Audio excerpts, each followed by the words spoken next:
നമസ്കാരം, ഞാൻ ശാലിനി. പ്രധാന വാർത്തകൾ. കത്ത് വിവാദത്തിൽ CPM-ന് ഉത്തരമുട്ടിയെന്ന് KPCC പ്രസിഡന്റ് സണ്ണി ജോസഫ്. വൻകിടക്കാർ CPM-നെ സ്വാധീനിക്കുന്നതായും ആക്ഷേപം. പാലാ കളരിയമ്മാക്കൽ പാലം താമസിയാതെ തുറന്നു നൽകും. അപ്രോച്ച് റോഡിനായി ഭൂമി ഏറ്റെടുക്കൽ നടപടികളിൽ പുരോഗതി. ഭൂമി ഏറ്റെടുക്കലിന് പൂർണ്ണ സമ്മതവുമായി ഭൂവുടമകൾ. ആനപ്രേമികളെ കണ്ണീരിലാഴ്ത്തി ഈരാറ്റുപേട്ട അയ്യപ്പൻ ചെരിഞ്ഞു. രോഗങ്ങളെ തുടർന്ന് നാളുകളായി ചികിത്സയിൽ. സംസ്കാരം നാളെ. മദ്യപിച്ച് വാഹനമോടിച്ച് പോലീസ് വാഹനത്തിന് കേടുപാട് വരുത്തിയ ആൾ പോലീസ് പിടിയിൽ. പിടിയിലായത് അരുവിത്തുറ സ്വദേശി ഷഫീഖ്. വിവിധ സ്റ്റേഷനുകളിൽ നിരവധി കേസുകളിൽ പ്രതി. വാർത്തകൾ വിശദമായി. CPM-ലെ കത്ത് വിവാദത്തിൽ CPM-ന് ഉത്തരമുട്ടിയെന്ന് KPCC പ്രസിഡന്റ് സണ്ണി ജോസഫ്. വൻകിട പണക്കാർ പാർട്ടിയെ സ്വാധീനിക്കുന്ന അവസ്ഥയാണുള്ളതെന്നും സണ്ണി ജോസഫ് കോട്ടയത്ത് പറഞ്ഞു. CPM-ലെ കത്ത് വിവാദത്തിൽ CPM-ന് ഉത്തരമുട്ടിയെന്ന് KPCC പ്രസിഡന്റ് സണ്ണി ജോസഫ്. അവഗണിക്കുക, അസംബന്ധമെന്ന് പറയുക എന്ന കുബുദ്ധിയാണ് CPM ഇപ്പോൾ സ്വീകരിച്ചിരിക്കുന്നത്. സർക്കാരിന്റെ പദ്ധതിക്കായി വന്ന ഫണ്ട് വകമാറ്റി ചെലവഴിച്ച് CPM നേതാക്കളുടെയും സ്വന്തക്കാരുടെയും കൈകളിലേക്ക് എത്തിയെന്ന ഗൗരവമേറിയ ആക്ഷേപമാണ് ഇപ്പോൾ ഉയർന്നിരിക്കുന്നത്. ഇതിൽ അന്വേഷണവും നടപടിയും ഉണ്ടാകണമെന്നും സണ്ണി ജോസഫ് കോട്ടയത്ത് പറഞ്ഞു.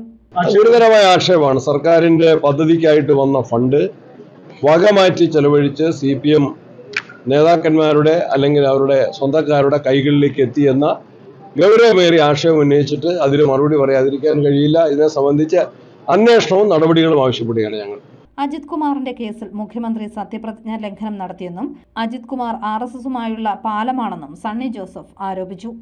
News bureau, Kottayam. പാലാ കളരിയമ്മാക്കൽ പാലത്തിന്റെ അപ്രോച്ച് റോഡിനായി ഭൂമി ഏറ്റെടുക്കൽ നടപടികളിൽ പുരോഗതി. സാമൂഹിക പ്രത്യാഘാത പഠന സംഘം ഭൂവുടമകളുടെ ഹിയറിംഗ് നടത്തി. ഭൂമി ഏറ്റെടുക്കലിന് ഉടമകൾ പൂർണ്ണ സമ്മതം അറിയിച്ചു.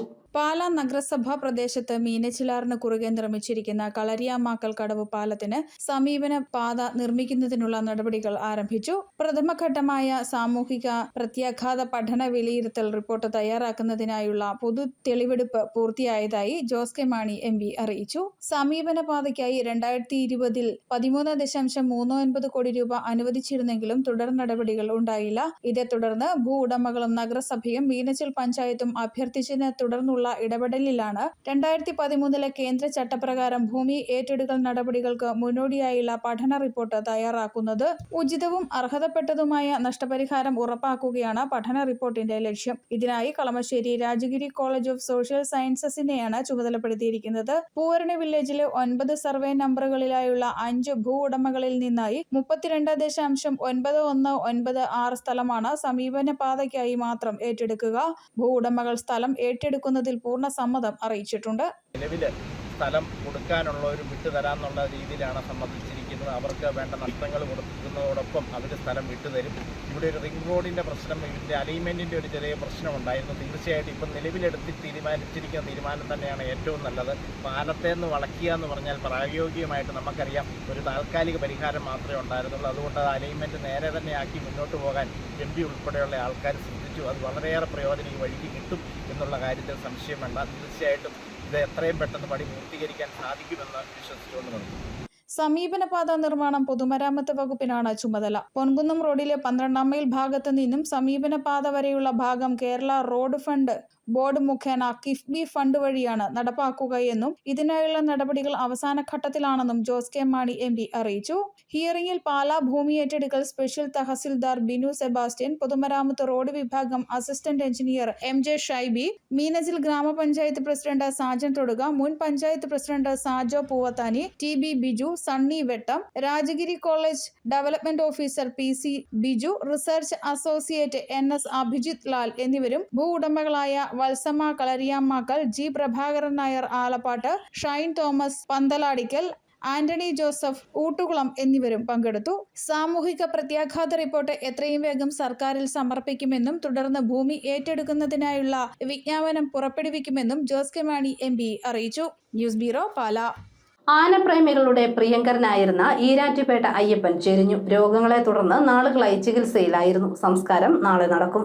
ആനപ്രേമികളുടെ ഇഷ്ടതാരമായിരുന്ന ഈരാറ്റുപേട്ട അയ്യപ്പൻ ചെരിഞ്ഞു. രോഗങ്ങളെ തുടർന്ന് നാളുകളായി ചികിത്സയിലായിരുന്നു. ഈരാറ്റുപേട്ട പരവൻപറമ്പിൽ കുടുംബത്തിന്റെ സ്വന്തമായ അയ്യപ്പൻ കോടനാട് ആനക്കളരിയിൽ നിന്നും അവസാനമായി ലേലം വിളിക്കപ്പെട്ട ആനകളിൽ ഒന്നായിരുന്നു. കോടനാട് ആനക്കളരിയിലെ അവസാന ലേലം വിളിയിലൂടെ ഈരാറ്റുപേട്ട പരവൻപറമ്പിൽ വെള്ളൂക്കുന്നേൽ വീട്ടിലെത്തിയ ആരാം എന്ന കൊച്ചുകുറുമ്പനാണ് പിന്നീട് ആനപ്രേമികളുടെ മനസ്സിനെ മോഹിപ്പിക്കുന്ന വശ്യസൗന്ദര്യമായ ഈരാറ്റുപേട്ട അയ്യപ്പനായി മാറിയത്.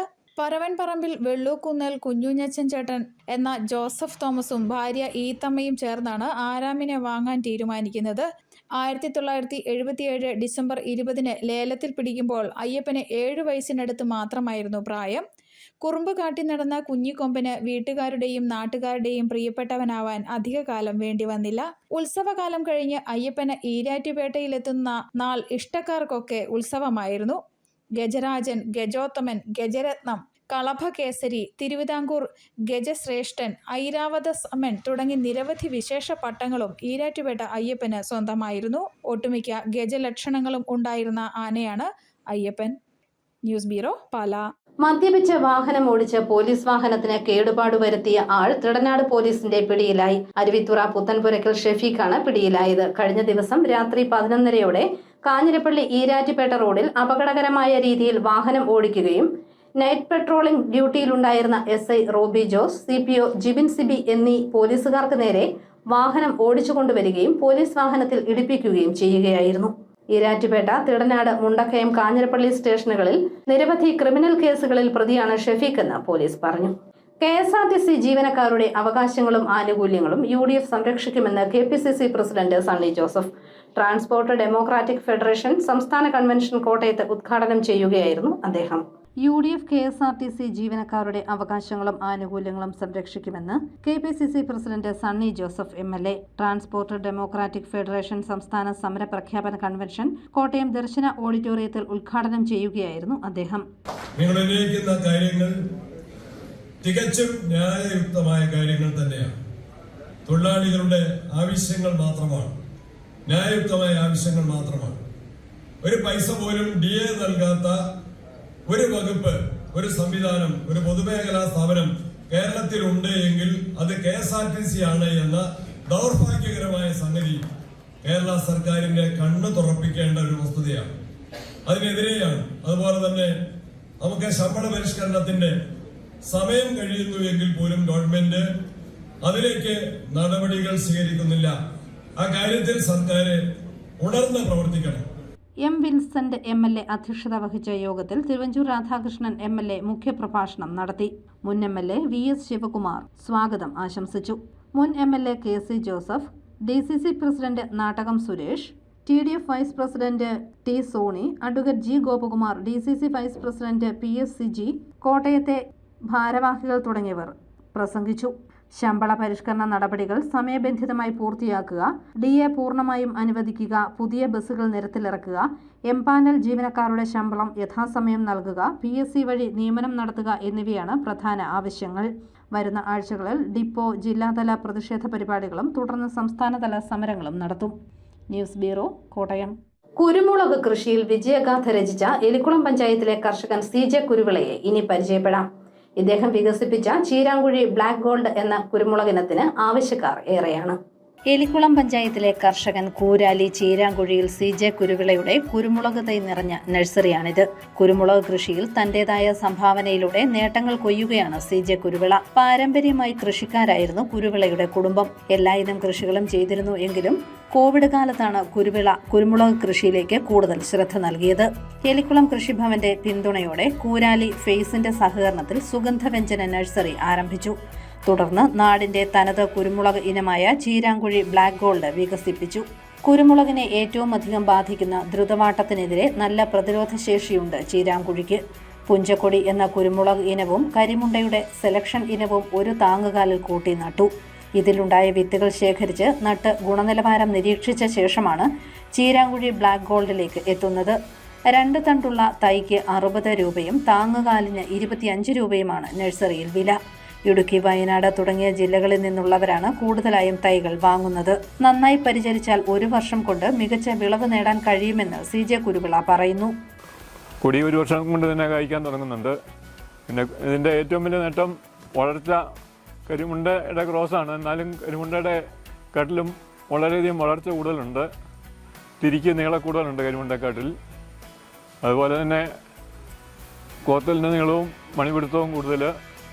പിന്നെ കരിമുണ്ട സാധാരണ ഒരാൾ പൊക്കം 6 അടി 7 അടി പൊക്കമൊക്കെ ആകുമ്പോഴാണ് കണ്ണി കുത്തുന്നത്, ഇറക്കി പതിക്കേണ്ടത് വരുന്നുണ്ട്. അതേസമയം ഈ കൊടി ഒരു 1.5 അടി പൊക്കത്തിൽ, 1 അടി 1.5 അടിയൊക്കെ പൊക്കത്തിൽ കണ്ണി കുത്തും. അതുകൊണ്ട് ഇറക്കി പതിക്കേണ്ട യാതൊരു ആവശ്യവും വരുന്നില്ല. കണ്ണി നേരത്തെ കുത്തുന്നതുകൊണ്ട് നേരത്തെ തന്നെ കായുമാവും. കൂടാതെ തമിഴ്നാട്ടിലും കർണാടകയിലും തൈകൾ എത്തിക്കുന്നുണ്ട്. താങ്ങുകാലിൽ വളർത്താവുന്ന തൈകൾക്ക് പുറമെ കാട്ടുതിപ്പലിയിൽ ഗ്രാഫ്റ്റ് ചെയ്ത കുറ്റിക്കുരുമുളക് തൈകളും ചീരാങ്കുഴി നഴ്സറിയിൽ ലഭിക്കും. 2 വർഷം മുൻപ് എലിക്കുളത്തെത്തിയ കൃഷിവകുപ്പ് മന്ത്രി പി പ്രസാദ് കുരുമുളക് തൈക്ക് ചീരാങ്കുഴി ബ്ലാക്ക് ഗോൾഡ് എന്ന് ഔദ്യോഗികമായി നാമകരണം ചെയ്യുകയും ചെയ്തു. എലിക്കുളം അസിസ്റ്റന്റ് കൃഷി ഓഫീസർ AJ അലക്സ് റോയിയാണ് ഏറെ സവിശേഷതകളുള്ള ഈ കുരുമുളക് നാടിന് പരിചയപ്പെടുത്തിയത്. 4000-ഓളം തൈകൾ ഇപ്പോൾ നഴ്സറിയിലുണ്ട്. കുരുമുളക് തൈയിടാൻ ആഗ്രഹിക്കുന്ന കർഷകർ കേട്ടറിഞ്ഞു വാങ്ങാതെ ചെടി കണ്ട് നേരിട്ട് മനസ്സിലാക്കി കാലാവസ്ഥയ്ക്ക് അനുയോജ്യമാണോ എന്ന് കണ്ടറിഞ്ഞു വാങ്ങണമെന്ന് CJ കുരുവിള പറയുന്നു. News bureau, Ponkunnam. വൈക്കം കായലിൽ ഓളം തല്ലുമ്പോൾ പുസ്തകം പ്രകാശനം ചെയ്തു. വൈക്കം സത്യാഗ്രഹ സമരത്തെ ആസ്പദമാക്കി മുതിർന്ന മാധ്യമപ്രവർത്തകൻ V. ജയകുമാറാണ് പുസ്തകം രചിച്ചത്. 603 ദിവസം നീണ്ട വൈക്കം സത്യാഗ്രഹ സമരത്തെ ആസ്പദമാക്കി മുതിർന്ന മാധ്യമപ്രവർത്തകനും കുട്ടികളുടെ ലൈബ്രറി എക്സിക്യൂട്ടീവ് ഡയറക്ടറുമായ V. ജയകുമാർ രചിച്ച ബാലസാഹിത്യകൃതി വൈക്കം കായലിൽ ഓളം തല്ലുമ്പോൾ പ്രകാശനം ചെയ്തു. കോട്ടയം പബ്ലിക് ലൈബ്രറി ഹാളിൽ നടന്ന ചടങ്ങിൽ മന്ത്രി VN വാസവൻ തിരുവഞ്ചൂർ രാധാകൃഷ്ണൻ MLAക്ക് പുസ്തകം നൽകി പ്രകാശനം നിർവഹിച്ചു. 603 ദിവസക്കാലം നീണ്ടുനിന്ന വൈക്കം സത്യാഗ്രഹം സാമൂഹ്യ വികാസ ചരിത്രത്തിലെ ജ്വലിക്കുന്ന അധ്യായമാണ്. ആ അധ്യായം പുതിയ തലമുറയെ പഠിപ്പിക്കേണ്ടതാണ്. അതിൽ മന്നത്ത് പത്മനാഭൻ്റെ നേതൃത്വത്തിൽ സവർണജാഥ, ആ ജാഥ തിരുവനന്തപുരത്ത് നിന്ന് സന്ദർഭം, അതുപോലെ തന്നെ മാർത്താണ്ഡത്തുനിന്ന് വന്ന മറ്റേ ജാഥ ജോലിക്കുന്നത്, ശിവഗിരിയിലെത്തിയതിനു ശേഷം അത് പോയത്, ഇതെല്ലാം എടുത്തു പറയേണ്ട ചരിത്ര സംഭവങ്ങളാണ്. Public library president Abraham Itticheriya അധ്യക്ഷത വഹിച്ചു. Executive secretary KC Vijayakumar, managing committee അംഗങ്ങളായ അഡ്വക്കേറ്റ് VB ബിനു, റബേക്ക ബേബി ഐപ്പ്, ഗ്രന്ഥകർത്താവ് V. ജയകുമാർ എന്നിവർ പ്രസംഗിച്ചു. കുട്ടികളുടെ ലൈബ്രറി ആൻഡ് ജവഹർ ബാലഭവനാണ് വൈക്കം സത്യാഗ്രഹ സമരത്തെക്കുറിച്ച് കുട്ടികളിൽ അവബോധം ഉണ്ടാക്കുന്നതിനായി പുസ്തകം പ്രസിദ്ധീകരിച്ചത്. News bureau, Kottayam. പ്രധാന വാർത്തകൾ ഒരിക്കൽ കൂടി. കത്ത് വിവാദത്തിൽ CPMന് ഉത്തരം മുട്ടിയെന്ന് KPCC പ്രസിഡന്റ് സണ്ണി ജോസഫ്. വൻകിടക്കാർ CPMനെ സ്വാധീനിക്കുന്നതായും ആക്ഷേപം. പാലാ കളരിയമ്മാക്കൽ പാലം താമസിയാതെ തുറന്നു നൽകും. അപ്രോച്ച് റോഡിനായി ഭൂമി ഏറ്റെടുക്കൽ നടപടികളിൽ പുരോഗതി. ഭൂമി ഏറ്റെടുക്കലിന് പൂർണ്ണ സമ്മതവുമായി ഭൂവുടമകൾ. ആനപ്രേമികളെ കണ്ണീരിലാഴ്ത്തി ഈരാറ്റുപേട്ട അയ്യപ്പൻ ചെരിഞ്ഞു. രോഗങ്ങളെ തുടർന്ന് നാളുകളായി ചികിത്സയിൽ. സംസ്കാരം നാളെ. മദ്യപിച്ച് വാഹനമോടിച്ച് പോലീസ് വാഹനത്തിന് കേടുപാട് വരുത്തിയ ആൾ പോലീസ് പിടിയിൽ. പിടിയിലായത് അരുവിത്തുറ സ്വദേശി ഷഫീഖ്. വിവിധ സ്റ്റേഷനുകളിൽ നിരവധി കേസുകളിൽ പ്രതി. ഈ ബുള്ളറ്റിൻ പൂർണ്ണമാകുന്നു. നമസ്കാരം.